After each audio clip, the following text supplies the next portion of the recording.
Coulomb coulomb के साथ गया, डिनोमिनेटर का डिनोमिनेटर नॉमिनेटर बन जाएगा। यहाँ से 10 की पावर -11 है, 11 है सिर्फ, ऊपर जाएगा तो -11 हो जाएगा, यानी वैल्यू कुछ यूँ। आज के इस लेक्चर के अंदर हम डिस्कस करेंगे charge to mass ratio of electron. Charge to mass ratio यानी ईएम रेशियो को हम कैलकुलेट कैसे करते हैं, और ईएम रेशियो को कैलकुलेट करने के बाद हम किसी इलेक्ट्रॉन का मास कैसे कैलकुलेट करेंगे, और साथ में ईएम रेशियो जब हम कैलकुलेट कर लेंगे फिर हम मुख्तलिफ में आप लोगों को बताऊंगा कि 1 ग्राम इलेक्ट्रॉन की ईएम रेशियो क्या होगी, 500 ग्राम की कितनी होगी, 1 मिलीग्राम की कितनी होगी, ये सारी चीज़ें हम कैसे कैलकुलेट करेंगे। तो आज के इस लेक्चर के अंदर मैं आप लोगों को ये सारी चीज़ें बताने वाला हूँ। तो आइए हम शुरू करते हैं आज के इस लेक्चर को। अब ईएम रेशियो यानी चार्ज टू मास रेशियो को सबसे पहले कैलकुलेट किया जे थॉमसन ने 1897 के अंदर, और उसने क्या किया, ये एक special type of discharge tube उसने लिया है। वही डिस्चार्ज ट्यूब जिस तरह हमने इलेक्ट्रॉन की डिस्कवरी की वही वाला है, लेकिन थोड़ी यहाँ पर स्पेशलिटी उसने ये की है कि यहाँ पर जो उसने एनोड लिया हुआ है उस एनोड के अंदर स्लिट उसने बनाई हुई है, यानी एनोड क्या है, एक स्लिट है एनोड के अंदर। इसने क्या किया, ये जो कैथोड और एनोड है इसको एक्सटर्नल सोर्स यानी बैटरी के साथ कनेक्ट किया, और यहाँ कैथोड से इलेक्ट्रॉन निकल रहे हैं, हमने पढ़ लिया कैथोड से निकलते हैं या आयनाइजेशन ऑफ गैसेस से निकल रहे हैं, वो तो सारी चीज़ें हमने डिस्कस कर ली। यहाँ से ये जो इलेक्ट्रॉन है ये आते और यहाँ इस स्लिट से पास आउट होते हैं। अब स्लिट से जब पास आउट होंगे तो उसने यहाँ पर 2 फील्ड रखे हुए हैं, एक है इलेक्ट्रिक फील्ड और दूसरा क्या है, दूसरा है मैग्नेटिक फील्ड। ये वाला मैग्नेटिक फील्ड और दूसरा वाला इलेक्ट्रिक फील्ड, ठीक। और यहाँ पर उसने कोई फ्लोरेसेंट स्क्रीन रखा हुआ है, ये फ्लोरेसेंट मटेरियल है, जिंक सल्फाइड का हो सकते हैं। फ्लोरेसेंट मटेरियल मैंने बता दिया जो काइनेटिक एनर्जी को लाइट एनर्जी के अंदर कन्वर्ट कर देते हैं। उसने क्या किया, यहाँ पर इस जगह पर लगाए हुए हैं P3, इसका नाम दिया P3, इसको नाम दिया हुआ है P2। आप लोग चेंज भी कर सकते हो, P2 P3 जो भी है आप लोग की मर्जी। और यहाँ पर ये लगा हुआ है P1, जिस तरह रदरफोर्ड के एक्सपेरिमेंट है। जब उसने इलेक्ट्रिक फील्ड और मैग्नेटिक फील्ड दोनों को ऑफ रखा तो ये जो कैथोड रेज है यानी इलेक्ट्रॉन है ये सीधे आ रहे हैं और किसके ऊपर रख गए, P1 के ऊपर लग रहे। और P1 के ऊपर लगने कैसे उसको पता चला, यहाँ ये जो स्क्रीन है यानी फ्लोरेसेंट मटेरियल लगा हुआ इसके ऊपर स्पार्किंग प्रोड्यूस हो रही है। तो उसने क्या बोला, उसने कहा कि इलेक्ट्रिक फील्ड और मैग्नेटिक फील्ड के एब्सेंस में इलेक्ट्रॉन आ रहे हैं और कहाँ पर लग रहे हैं, P1 के ऊपर। जब उसने क्या किया, मैग्नेटिक फील्ड को ऑफ रखा और इलेक्ट्रिक फील्ड को ऑन रखा, तो ये इलेक्ट्रॉन यहाँ से आ रहे हैं और यहाँ पर क्या कर रहे हैं, डायफ्रेक्शन शो कर रहे हैं, यानी अपना रास्ता जो है उसको चेंज कर रहे हैं और P3 के ऊपर आ रहे हैं। In the presence of electric field यानी इलेक्ट्रिक फील्ड को जब उसने ऑन रखा तो इलेक्ट्रॉन किधर आ रहे हैं, P3 के ऊपर आ रहे हैं। कैसे पता चला, यहाँ पर स्पार्किंग प्रोड्यूस हो रही है। और ये P3 के ऊपर क्यों आ रहे हैं, हमने पढ़ लिया कि ये जो इलेक्ट्रॉन है या कैथोड रेज है इसके ऊपर नेगेटिव चार्ज है, और इलेक्ट्रिक फील्ड का ये वाला जो प्लेट है इसके ऊपर नेगेटिव चार्ज है, तो नेगेटिव को रिपेल करेंगे और ये आएगा इस P3 के ऊपर लगेगा। इलेक्ट्रिक फील्ड के प्रेजेंस में P3, मैग्नेटिक फील्ड यानी जो ऑफ रखा P1 के ऊपर। फिर उसने क्या किया, फिर उसने जब मैग्नेटिक फील्ड को ऑन रखा तो ये इलेक्ट्रॉन आ रहे और ये किधर रख रहे, इस P2 के ऊपर रख रहे। तो उसने क्या कहा, ये इलेक्ट्रॉन जो है ये मैग्नेटिक फील्ड और इलेक्ट्रिक फील्ड से क्या करते हैं, डायफ्रेक्शन शो करते हैं चार्ज नेचर की वजह से।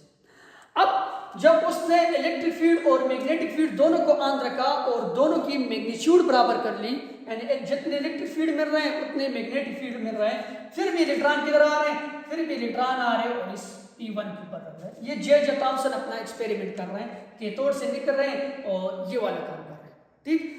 अब जो इलेक्ट्रिक फील्ड होते हैं और मैग्नेटिक फील्ड होते हैं यानी इलेक्ट्रिक फील्ड स्ट्रेंथ और मैग्नेटिक फील्ड स्ट्रेंथ किसके बराबर होते हैं, इसको मैं आप लोगों को सबसे पहले बताने वाला हूं। देखना, जो मैग्नेटिक फील्ड होता है, मैग्नेटिक फील्ड वो बराबर होते हैं BE/V के।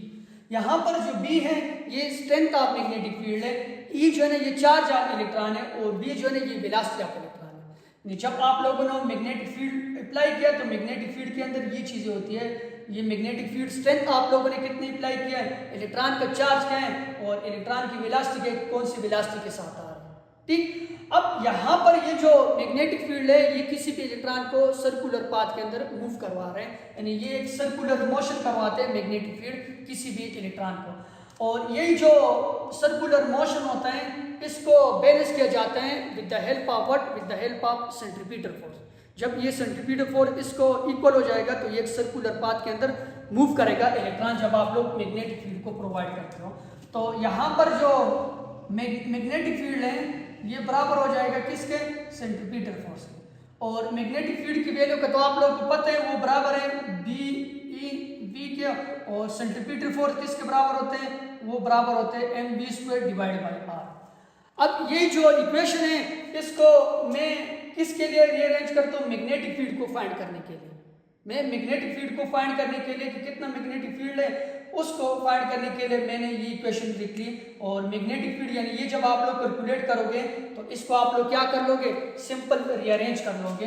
तो रीअरेंज करने के बाद ये इसके बराबर हो जाएगा B E will be equal to M B square divide by R, और साथ में यहाँ पर भी एक वी के साथ कैंसिल हो जाएगा, यानी ये वाला वी इस v के साथ कैंसिल हो जाएगा।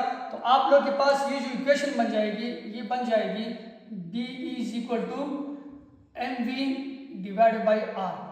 अब आप लोगों ने चार्ज टू मास रेशो के लिए इस इक्वेशन को सारा रीअरेंज कर लिया।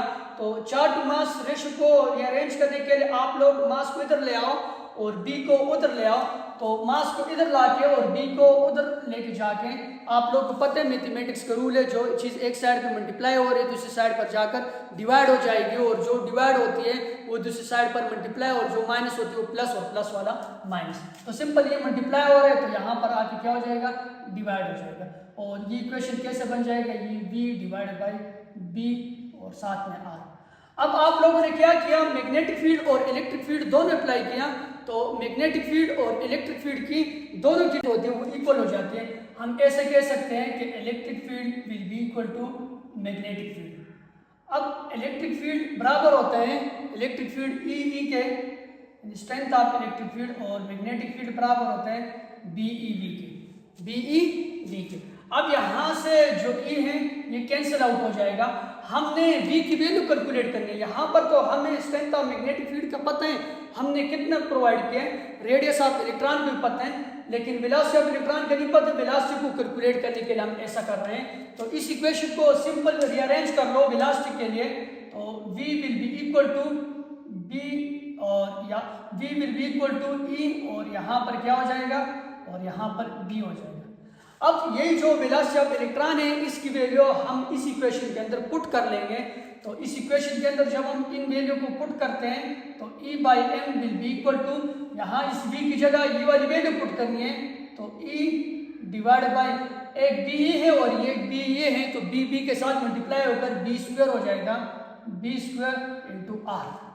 अब charge to mass ratio calculate करने के लिए आप लोगों को इन तीन चीज़ों की ज़रूरत है। एक इलेक्ट्रिक फील्ड यानी स्ट्रेंथ ऑफ इलेक्ट्रिक फील्ड, और दूसरा स्ट्रेंथ ऑफ मैग्नेटिक फील्ड, और तीसरी जो चीज़ है वो रेडियस ऑफ इलेक्ट्रॉन है। अब इलेक्ट्रिक फील्ड, मैग्नेटिक फील्ड और रेडियस ऑफ इलेक्ट्रॉन, उसमें जो एक्सपेरिमेंट होते हैं हर एक एक्सपेरिमेंट के दौरान different electric field magnetic field हो सकते हैं। लेकिन जे थॉमसन ने जो इलेक्ट्रिक फील्ड और मैग्नेटिक फील्ड की स्ट्रेंथ होती है वो यहाँ पर प्रोवाइड की, और ये इलेक्ट्रिक, मैग्नेटिक और रेडियस ऑफ इलेक्ट्रॉन, इन सारी चीज़ों की वैल्यू जब उसने पुट की तो वैल्यू पुट करने के बाद चार्ज टू मास रेशियो जो उसके पास आ गई किसी भी इलेक्ट्रॉन की, वो बराबर की 1.758 क्रॉस 10⁻11 कूलम पर किलोग्राम। 1 किलोग्राम इलेक्ट्रॉन की जो चार्ज टू मास है वो 1.75 क्रॉस 10⁻⁴ कूलम पर किलोग्राम। 1 किलोग्राम का है। अगर आपसे कोई पूछे कि यहाँ से अगर आप लोगों के पास 500 ग्राम इलेक्ट्रॉन हो तो उसका कितना ईएम रेशो होगी, तो 500 ईएम रेशो के लिए आप लोगों ने क्या कर लेना है, इस वैल्यू को 2 के ऊपर डिवाइड कर लेना है। 2 के ऊपर डिवाइड करोगे तो ये 500 ग्राम ऑफ इलेक्ट्रॉन की चार्ज टू मास रेशो है। अब अगर आपसे कोई बोले कि 1 ग्राम इलेक्ट्रॉन की वैल्यू क्या होगी, ईएम रेशो क्या होगी, तो 1 ग्राम के लिए आप लोगों ने क्या कर लेने, तो 1.758 जो है ना, इसको सिंपल डिवाइड कर लो किसके ऊपर, इसको सिंपल डिवाइड कर लो 1000 के ऊपर, ठीक, क्योंकि ग्राम को आप लोग किलोग्राम के अंदर कन्वर्ट करोगे तो डिवाइड किया जाता है। अब ये सिंपल ऊपर आएगा तो क्या हो जाएगा, 10⁻³ हो जाएगा। तो यहाँ से आप लोग के पास 1.75 क्रॉस 10⁻8 आ जाएगा, और अगर मिलीग्राम होगा तो 5 आ जाएगा। इस तरह आप लोग जितने भी इलेक्ट्रॉन होंगे उसकी ईएम रेशो आप लोग कैलकुलेट कर सकते हो। इसके बाद जो दूसरी चीज़ है वो है इलेक्ट्रॉन का, क्या चीज़ है, इलेक्ट्रॉन का है चार्ज। और चार्ज ऑन इलेक्ट्रॉन को कैलकुलेट किया है R.A. मुलिकान ने 1909 के अंदर। ये 1897 के अंदर हो गया। और दूसरा जो चार्ज ऑन इलेक्ट्रॉन है ना, चार्ज ऑन इलेक्ट्रॉन वो कब कैलकुलेट किया? 1909 के अंदर। किसने? R.A. मुलिकान ने कैलकुलेट किया। और उसने एक एक्सपेरिमेंट किया जिसमें उसने ऑयल ड्रॉप एक्सपेरिमेंट उसको यूज किया। फेमस ऑयल ड्रॉप एक्सपेरिमेंट है। ऑयल का हर एक ड्रॉप नीचे आ रहा है और एवरी ड्रॉप का वो क्या कैलकुलेट कर रहे हैं? चार्ज कैलकुलेट कर रहे हैं। वो तो एक अलग सा टॉपिक हो जाएगा, लेकिन सिंपल मैं आप लोगों को बता दूं कि चार्ज ऑन इलेक्ट्रॉन की जो वैल्यू है वो कितना है? वो है 1.6 × 10 raised to the power -19 coulomb है। और अगर आप लोग इलेक्ट्रोस्टैटिक यूनिट के अंदर कैलकुलेट करोगे तो 4.8 × 10 raised to the power -10 ESU हो जाएगा। ये चार्ज ऑन इलेक्ट्रॉन की वैल्यू है। अब चार्ज ऑन इलेक्ट्रॉन को आप लोगों को पता है कि इतना है, चार्ज टू मास रेशियो इतना है। तो इन दोनों को यूज करते हुए हम किसी भी इलेक्ट्रॉन का मास भी कैलकुलेट कर सकते हैं, मास ऑफ इलेक्ट्रॉन। अब मास ऑफ इलेक्ट्रॉन हम कैसे कैलकुलेट करेंगे? यहाँ पर अगर आप लोग देखोगे EM रेशियो के अंदर, तो EM रेशियो ऑफ इलेक्ट्रॉन जो है ना उसकी वैल्यू कितनी है वहां पर, तो आप लोग को पता है ना कि EM रेशियो जो है 1.7 × 10 raised to the power क्या है? 11 कूलम पर किलोग्राम। ठीक, ये EM रेशियो। तो EM ratio will be equal to 1.75 × 10 raised to the power 11 coulomb पर किलोग्राम। ये EM रेशियो। अब यहाँ पर चार्ज ऑफ इलेक्ट्रॉन तो आप लोगों को पता है, मैंने बता दिया 1.6 × 10 raised to the power -19 coulomb है। और तो आप लोगों ने क्या कैलकुलेट करना है? मास कैलकुलेट करना है। तो मास इधर आ जाएगा और फिर ये वाला इधर आ जाएगा, तो इसके ऊपर सिंपल डिवाइड हो जाएगा। यानी आप लोगों ने मास कैलकुलेट करने हैं ना, तो ये मास इधर आ गया। ठीक, ये चार्ज टू मास रेशियो इधर आ गया, चार्ज ऑन इलेक्ट्रॉन इधर आ गया। तो सिंपल रीअरेंजमेंट करनी है। तो मैं इसको ऐसे लिख सकता हूँ ना, मास आप लोगों ने कैलकुलेट करना है। तो मास कैलकुलेट करने के लिए चार्ज की वैल्यू कितनी है? चार्ज की वैल्यू है 1.6 × 10 raised to the power -19 coulomb, ये चार्ज। और चार्ज टू मास रेशियो कितनी है? चार्ज टू मास रेशियो के ऊपर इसको सिंपल आप लोगों ने क्या करना है? डिवाइड करना है। कितना हो जाएगा? 1.75 × 10 raised to the power 11 coulomb पर किलोग्राम। कूलम के साथ गया डिनोमिनेटर के डिनोमिनेटर नॉमिनेटर बन जाएगा। यहाँ से 10 की पावर -11 है, 11 है सिर्फ, ऊपर जाएगा तो -11 हो जाएगा। यानी वैल्यू कुछ यूँ हो जाएगी। मैं इसको थोड़ा सा यहाँ से अरेज कर लेता हूँ। यहाँ पर देख लिया आप लोगों ने। तो मास को अगर आप लोग देखोगे तो mass will be equal to 1.6 divide by 1.7 × 10 raised to the power -19 और -11। -19 -11 will be what? Will be equal to 10 की पावर -30। ठीक, और यहाँ पर जो 1.7 है इसको जब आप लोग डिवाइड करोगे, 1.6 को 1.7 के ऊपर डिवाइड करो, ये बड़ा ये छोटा है, तो आप लोग सिंपल क्या लगा लोगे? पॉइंट लगा के डेसिमल शिफ्टिंग कर लोगे। तो mass will be equal to 0. यहाँ से 9091 समथिंग आ जाएगा × 10 raised to the power -30। अब डेसिमल शिफ्टिंग कर लो, यानी 0.9 है। तो 0.9 को जब आप लोग इस तरह रीअरेंज करोगे, इस पॉइंट को इधर लेके आओगे, तो ये पॉइंट एक क्या कर लोगे?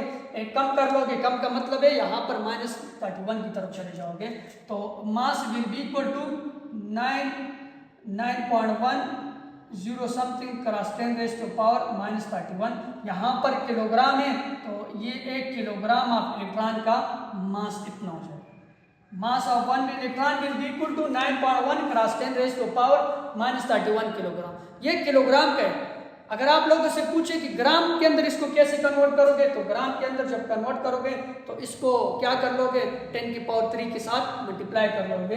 तो 10 की पावर 3 के साथ जब आप लोग इसको मल्टीप्लाई करोगे तो आंसर यहाँ से क्या आ जाएगा?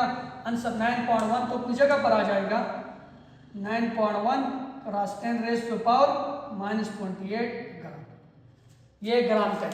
और अगर आप लोग मिलीग्राम करोगे तो इसके को 10 की पावर 3 के साथ मल्टीप्लाई कर लोगे। तो इस तरह आप लोग रीअरेंज करके किसी भी इलेक्ट्रॉन का चार्ज और किसी भी इलेक्ट्रॉन के मास को कैलकुलेट करोगे। नेक्स्ट लेक्चर के अंदर